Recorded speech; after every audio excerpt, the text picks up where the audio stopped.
Parole d'actualité sur Radio Côte Caraïbe. Parole d'actualité aujourd'hui, chers auditeurs de Radio Côte Caraïbe, nous emmène à Basse-Terre avec l'association BCBG. Et pour nous en parler, puisqu'ils organisent une manifestation, ce sera Monsieur Procida Robert. Bonjour et bienvenue sur Radio Côte Caraïbe. Bien sûr, et merci de m'inviter à échanger avec cette belle radio authentique de la Côte-sous-le-Vent. Très bien, merci à vous. Alors, ce qui nous amène à échanger aujourd'hui, c'est donc cette conférence débat que vous allez donc organiser avec votre association. Nos droits acquis sont-ils menacés? Oui, oui. Alors, dites-nous, avant de démarrer sur le vif du sujet, est-ce que vous pouvez présenter cette association, puisque BCBG, qu'on ne se trompe pas, c'est bien Basse-Terre, côté boulevard Guadeloupe. Exactement, c'est Basse-Terre, côté boulevard Guadeloupe. C'est une association qui a pour vocation de porter un message culturel et qui a pour propension à développer, à faire rayonner Basse-Terre et sa région sur le plan culturel. Et donc, depuis un certain nombre de mois et d'années, donc nous l'avions mis sur pied. Et maintenant, nous la réactivons puisqu'on considère que l'intérêt est suffisamment important pour que nous puissions faire porter un message culturel à la Guadeloupe et en passant par Basse-Terre singulièrement. Alors effectivement, j'ai vu que cette association est sur pied depuis 2003. Voilà quasiment 10 ans que vous êtes en existence. Est-ce que vous pouvez nous parler donc des faits marquants de cette association, de vos organisations précédentes? Oui, nous avions, pour une première manifestation, organisé un 14 juillet à Basse-Terre et qui s'est déroulé sur le marché central du centre-ville, avec à l'époque un groupe qui faisait fureur, comme toujours d'ailleurs, le Typical Combo. Et donc nous étions associés avec la région, avec la ville, pour l'organisation de manifestations en parallèle avec les manifestations officielles du 14 juillet. Et c'est à cette occasion que cette association a vu le jour et a eu à organiser une manifestation de grande ampleur qui a eu un grand succès. Et qui n'a pas pu être reproduite dans les mêmes conditions au marché central de Basse-Terre. Alors, j'ai vu également dans l'objet de votre structure que vous aviez un objectif d'organiser un festival annuel de musique, notamment à Basse-Terre même. Qu'en est-il? Est-ce que vous avez pu mettre en œuvre cette organisation? Alors, les échanges avec les membres, à un moment donné, ont permis de réfléchir comment mettre en place ce festival. Il prendrait différentes formes, mais le temps passant et puis les idées évoluant, il se pourrait que la déclinaison finale soit tout autre par rapport à ce que nous avions avancé, d'autant plus que les festivals pleuvent un peu partout, et notamment à Basse-Terre. Donc, il nous revient d'apporter quelque chose d'original qui ne serait pas encore vu et apprécié dans notre région notamment. Donc, on y travaille pour apporter une touche nouvelle, particulière, à un prochain festival lorsque l'occasion nous sera donnée. Très bien. Alors, je vois qu'également, dans votre symbolique, il y a le colibri qui va un peu partout, qui niche. Notamment, vous avez cette vocation de vous tourner vers la Caraïbe. Est-ce que vous avez déjà été en mesure de prendre des premiers contacts? Qu'en est-il pour vous? Alors, c'est un vœu. Ce n'est pas encore un contact affiché, affirmé, direct. C'est un vœu de pouvoir désormais orienter notre réflexion sur notre environnement direct et lequel il n'y a rien de plus proche que celui de la Caraïbe et qui est celui de pouvoir être en phase avec notre environnement et de trouver son inspiration et son aboutissement à partir de ce que nous sommes et de notre environnement immédiat. Donc, nous n'allons pas lâcher cette perspective et nous pensons que, d'une manière indubitable, c'est la Caraïbe qui portera la Guadeloupe dans son rayonnement culturel au plus près de ce qu'on peut considérer être le plus en phase avec les réalités de sa population. Alors, on sait que pour cette première partie, je vous pose une dernière question pour cette première partie de notre interview. On sait que beaucoup d'associations ont souffert durant la période du Covid. Qu'en est-il pour le BCBG? Le BCBG était aussi en sommeil, donc elle n'a pas fonctionné puisque ses membres étaient aussi concernés par la mobilisation générale pour se protéger pour la santé. Et elle a eu à organiser une manifestation l'an dernier concernant les droits de succession. Et c'est l'an dernier que nous avons acté un réveil de la structure avec une conférence débat sur ces sujets-là avec des avocats, des notaires, des géomètres, des experts en famille, en recherche de famille, origine familiale. Et nous avons eu un grand succès lors de la tenue de cette manifestation. Et c'est à partir de ce moment-là que nous avons considéré que nous pouvions reprendre notre vitesse de croisière au plus grand bénéfice de ses membres et de ses adhérents. Très bien. À cette étape de notre entretien, Monsieur Procida, je vous propose qu'on marque une légère pause et de façon ensuite à faire un focus sur cette conférence débat qui va donc nous réunir le mercredi 15 mai prochain. Nos droits acquis sont-ils menacés? On marque cette légère pause et on revient tout de suite pour en parler.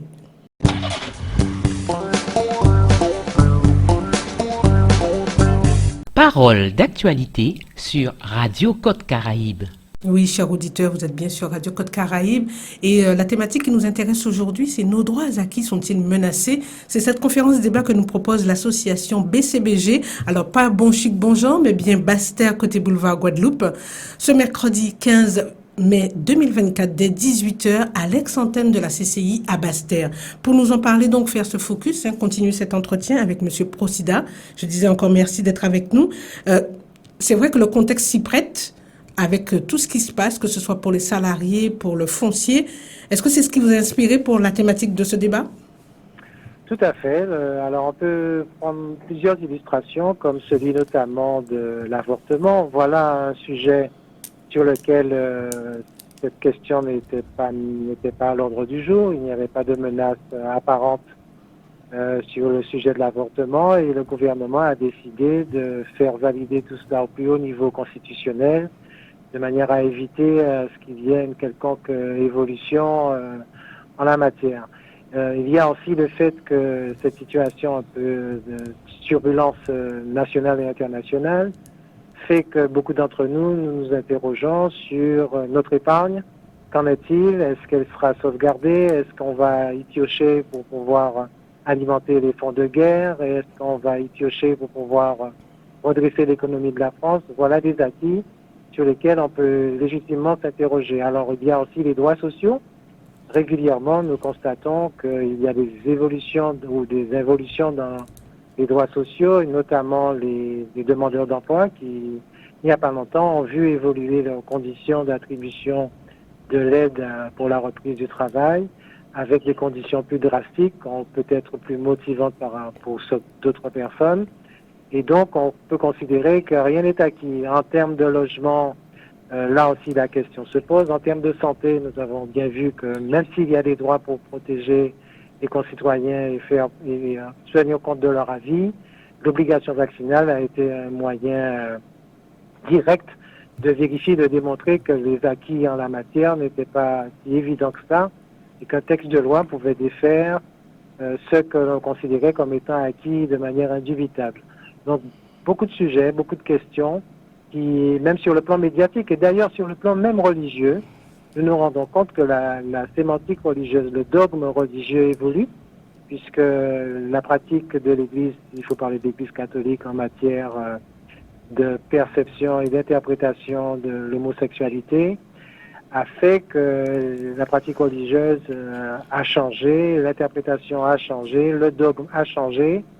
Et donc, nous sommes dans une époque en pleine évolution où ce que nous considérons comme étant acquis ne l'est plus vraiment tout à fait. Alors, est-ce nécessaire? Est-ce un bien pour un mal? Est-ce utile de ne pas non plus s'enfermer à des situations qui feraient qu'on n'aurait plus intérêt à évoluer? La Terre, elle tourne, elle évolue, et nous aussi, nous devons évoluer. Mais est-ce que dans ces conditions-là qu'il faille s'y mettre? Est-ce qu'il faut apporter une réflexion plus en profondeur sur notre nature profonde, notre nature humaine? Donc tous ces sujets pourraient être utiles à partager, à échanger avec tout le public qui sera présent pour évoquer ce qui peut être motif à inquiétude, à interrogation de la part de notre population. Alors, j'ai presque envie de dire que chaque thématique pourrait faire l'objet à elle seule d'un débat. Justement, comment pensez-vous organiser ces interventions? Parce que je vois que plusieurs intervenants sont prévus. Avec ces différentes thématiques, comment pensez-vous organiser ce moment d'échange? Nous avons convié un certain nombre de personnes spécialisées dans leur thématique. Oui. Notamment un avocat qui parlera des questions juridiques, et c'est bien ce dont nous avons évoqué il y a peu. Alors, il me vient à l'idée aussi la question de la fin de vie. Il y a un sujet actuel où on parle de la fin de vie. Tout à fait. On est en train de discuter, de vérifier comment, dans quelles conditions on pourra accompagner les personnes dans leur fin de vie. Et donc, ça aussi, il y a un changement qui est en train de se faire. Jusqu'où irons-nous et quel pas aurons-nous à franchir ou pas? Alors, outre un avocat qui va intervenir sur tous les sujets, en tout cas sur les sujets qui lui semblent prégnants, nous aurons aussi un spécialiste dans des questions psychologiques ou pour vérifier comment la nature humaine aborde ces questions. Est-ce qu'elle est ébranlée? Est-ce qu'elle doit y être préparée? Est-ce que c'est une question qui est récurrente? Et comment humainement on doit se préparer à affronter ou à accompagner les changements inéluctables dans notre vie quotidienne? Nous aurons aussi un élu notamment sur les questions sociales qui pourra échanger sur comment la pratique et l'application des lois impactent le quotidien, notamment des personnes en difficulté sociale, et comment elle s'y prend, l'élu s'y prend en tout cas pour pouvoir faire face à ces difficultés-là. Nous aurons aussi un représentant de l'association de loi 1901 qui aussi devra dire comment dans la pratique bénévole, la pratique associative, ces changements, ces évolutions impactent le bénévolat et ne facilitent pas les choses, notamment pour celles et ceux qui s'occupent des personnes en difficulté, et quel regard ils porteraient sur ces changements. Oui. Et puis voilà, donc tout un certain nombre de partenaires pour échanger, et surtout avec le public, et de manière à ce qu'on puisse prendre du recul, ou en tout cas avoir matière à partager les réflexions qui le sont sûrement, mais à un niveau plus individuel, puisque on a tendance à subir un peu les choses, et pas vraiment, et pas toujours à les partager et à faire en sorte à ce qu'on puisse s'y préparer. Alors, il y a un dernier type d'intervenant. On a convié un journaliste qui va lui aussi nous dire sur le plan médiatique quelles sont les évolutions, puisqu'on se rend bien compte que les médias, la réglementation, en tout cas la perception du rôle des médias est en train de changer. Est-ce que les médias sont aux ordres de qui? Est-ce qu'ils ont le choix? Est-ce que c'est nécessaire? Est-ce qu'on a encore des médias d'opinion? Quel rôle joue-t-il dans la compréhension et l'éclairage de la société des concitoyens? Et est-ce que toutes ces évolutions n'impactent pas aussi le rôle et la fonction du journaliste? Donc, on aura un point de vue d'un spécialiste sur le sujet. Très voilà bien. Les Alors, intervenants qui seront présents à ce moment-là. D'accord, alors je vois que le panel est important. Dans tout ce que vous avez évoqué tout à l'heure, que ce soit sur le plan de la santé, le logement, les droits de façon générale, mais on est aussi bien dans des droits individuels que des droits collectifs. Absolument. C'est la raison pour laquelle le sujet, il est vaste, il est ambitieux. Alors, Absolument. Il est certain que nous allons suivre un peu l'orientation du public, à part les interventions des spécialistes qui seront là, mais ce sera surtout un temps d'échange pour se rendre compte à quel point, sur tous les sujets, sur tous ces plans-là, la société se transforme, en tout cas elle évolue, en tout cas elle fait face à des défis nouveaux, et à quel point à certains moments il est utile de pouvoir y adapter, à d'autres moments d'y réfléchir, de voir s'il ne faut pas y apporter une certaine forme de résistance pour pour éviter des débâcles plus compliqués et plus dramatiques pour les populations. Et puis on se rend bien compte que quand on touche à un point, parfois il y a une corrélation avec d'autres éléments. Vous avez parlé de la santé, donc le logement. On sait bien aussi qu'en fonction de l'environnement dans lequel on peut vivre, il y a un impact sur la construction. D'ailleurs, Jean-Claude Malo en a abordé dans notre émission très récemment les effets du changement climatique. Donc c'est en ce sens que je vous disais, on est presque parti. Ce mercredi 15 mai, on risque de partir pour toute la nuit dès 18h. c'est tout le mal que je nous souhaite, de partir pour toute la nuit, en sachant quand même que le temps sera compté. Bien entendu. Mais l'idée, c'est qu'on puisse partager et que derrière le public puisse prendre du recul par rapport à certaines propositions d'évolution et qu'on puisse y apporter un peu plus de conscience, d'intelligence, de clairvoyance par rapport à ces changements, d'y trouver un intérêt s'il y en a et d'y apporter des contre-propositions si on considère qu'il faut faire attention aux acquis. Parce Absolument. que les acquis à double niveau sont nécessaires pour stabiliser la société et ceux qui la composent.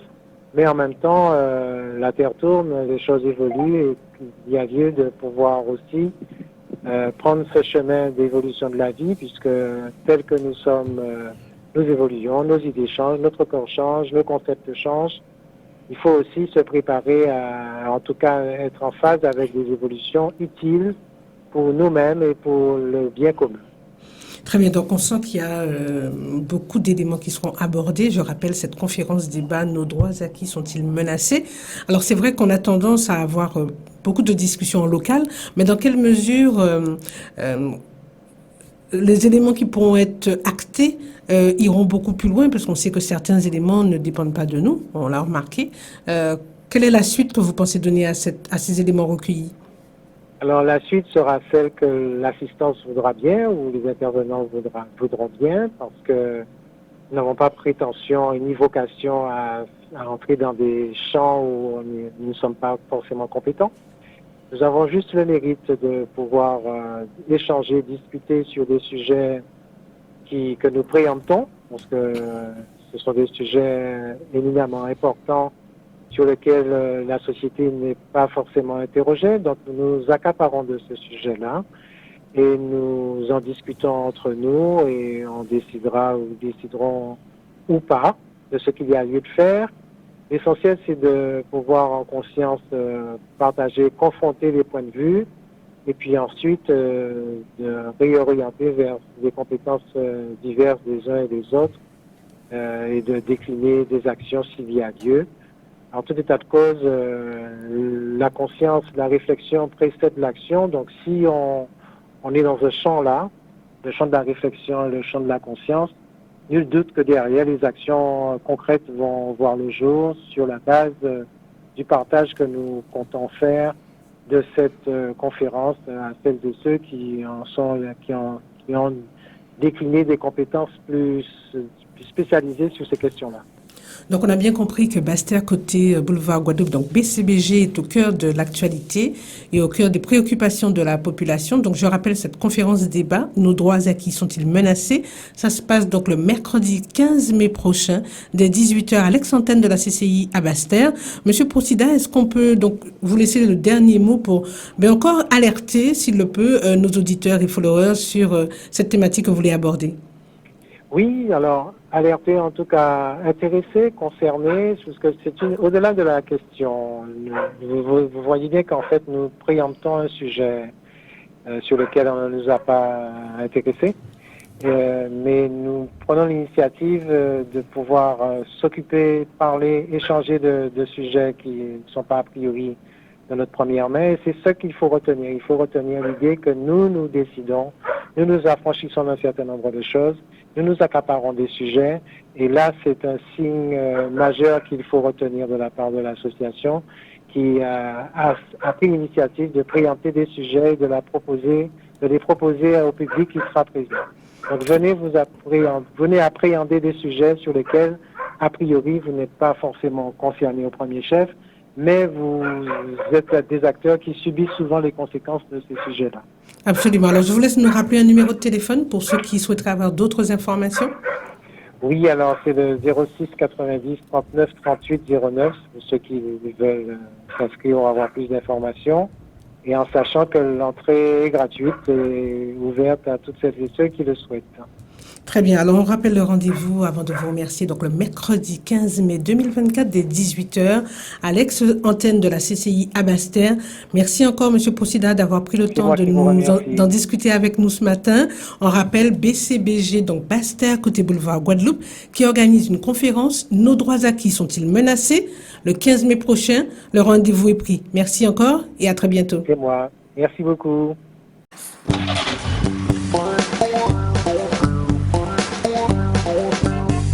C'était Parole d'actualité sur Radio Côte Caraïbe.